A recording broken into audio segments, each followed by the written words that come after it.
Hello everyone, I hope आप सभी लोग बहुत अच्छे होंगे और उतनी ही बेहतर तरीकों से आप सभी लोगों की पढ़ाई चल रही होगी। तो भई आपके ऑन डिमांड बोल सकते हैं, हम जो है इस वीडियो में देखने वाले हैं क्लास 12th इंग्लिश मीडियम की फिजिक्स की निचोड़ सीरीज में कौन से 5 मार्क्स वाले जितने भी इंपॉर्टेंट क्वेश्चन है जो हिंदी मीडियम वाले बच्चों को प्रोवाइड करा दिया गया ऑलरेडी, वही चीज आपको इंग्लिश में प्रोवाइड कराया जा रहा है ताकि आप लोगों की भी पढ़ाई जो बेहतर तरीकों से चल पाए। ठीक है, तो इस क्वेश्चन पेपर को आर्यन सर जी है जो है क्या किए, इसको छांटे हैं, इसको सेट किए हैं, जो कि कंप्लीटली जो है उन्होंने अपनी एक्सपीरियंस के अकॉर्डिंग जो है इस साल के बोर्ड एग्जाम 2025 के लिए बेस्ट हो सकता है उनको उन्होंने रखे हैं। ठीक है, तो फिर देखो यूनिट नंबर वाइज देख लेते हैं। आपके 5 मार्क्स के लिए जितने क्वेश्चन आना है, जैसे कि यूनिट 1 से आना है तो यूनिट 1 में चैप्टर नंबर 1 है। चैप्टर 1 से फर्स्ट क्वेश्चन आपकी स्क्रीन पर क्या बोला जा रहा है, write Gauss theorem, find the expression for the electric field intensity due to a thin sheet और infinite area using Gauss theorem. तो देखो ये गॉस थ्योरम तो करना ही पड़ेगा क्योंकि गॉस थ्योरम से रिलेटेड ही क्वेश्चंस आपको पूछे जाएंगे चैप्टर नंबर 1 से। तो देखो right the help of Gauss law, find the intensity of electric field due to a uniformly charged solid conductor sphere in the following situation। अलग अलग सिचुएशन दिया हुआ है, जैसे कि outside the solid sphere and on the surface of the solid sphere दिया हुआ है, इनसाइड द सॉलिड स्फीयर। इस तरीके से स्फीयर के एक बार आउट दिया है, इन दिया है, ऑन दिया गया है, तो तीनों कंडीशन के लिए आपको कैलकुलेट जो है करना होगा। ठीक है, फिर थर्ड क्वेश्चन ऑल्सो किसमें से आया है, गॉस थ्योरम। तो गॉस थ्योरम अच्छे से आपको करना है, ये चीजें आप अच्छे से समझते हुए चलो। फिर फोर्थ क्वेश्चन की बात करें तो इसमें क्या बोला जा रहा है कि prove that the total electric flux passing through a closed surface is 1/ε0 times the total charge present inside that closed surface. ठीक है, और वहां पर क्या, where ε0 is the permittivity of free charge.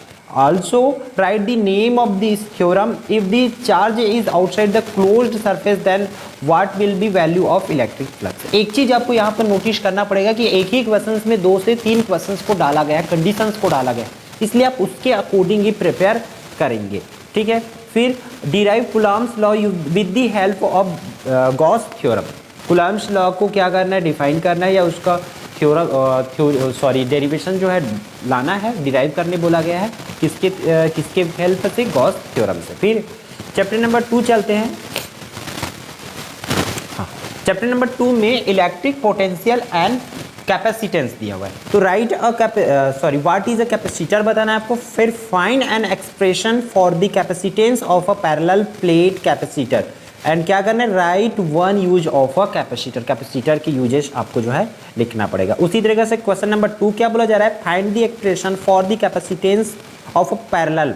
वहां पर क्या के लिए बोला गया था आपको, पैरेलल प्लेट, और यहाँ पर parallel plate capacitor when there is a क्या, partial dielectric medium between the plates. ठीक है, कंडीशन अलग है लेकिन क्वेश्चन वही आना है, इसलिए ध्यान से करेंगे और इसी तरीके से ही क्वेश्चन आपको पूछे जाएंगे। फिर क्वेश्चन नंबर 3 क्या बोला जा रहा है, prove that there is a loss of energy when 2 charge conductor are connected where does this energy को।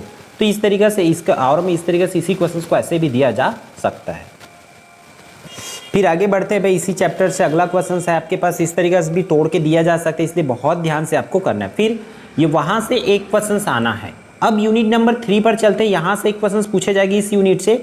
इसमें चैप्टर नंबर 4 है मूविंग चार्ज एंड मैग्नेटिज्म, यहाँ से। ठीक है, इसमें फर्स्ट क्वेश्चन आपकी स्क्रीन पर क्या बोला जा रहा है, write Biot Savart's law and with the help of this law derive the expression for the intensity of the magnetic field generated at the centre of a circle coil due to the current flowing in it. ठीक, तो इस तरीके से करेंगे, हर एक question को आपको बहुत ध्यान से करना है। उसी तरह क्वेश्चन नंबर 2 डिस्क्राइब साइक्लोट्रॉन को इसके हिसाब से बताना है, उसी तरह से एम्पियर सर्किट को बताना है। ठीक है, फिर यहाँ पर क्या बोला जा रहा है, गैल्वेनोमीटर जो है उसको करना है। फिर यहाँ पर क्या करना है, sums under the following heading. तो जो बोला गया उसके हिसाब से करना है। इसी में से 5 क्वेश्चन है, पांचों में से कोई एक क्वेश्चन आपको इस बार के बोर्ड एग्जाम में पूछे जा सकते हैं। ठीक है, फिर यूनिट नंबर 6 में 2 चैप्टर है, chapter number 9 and chapter number 10।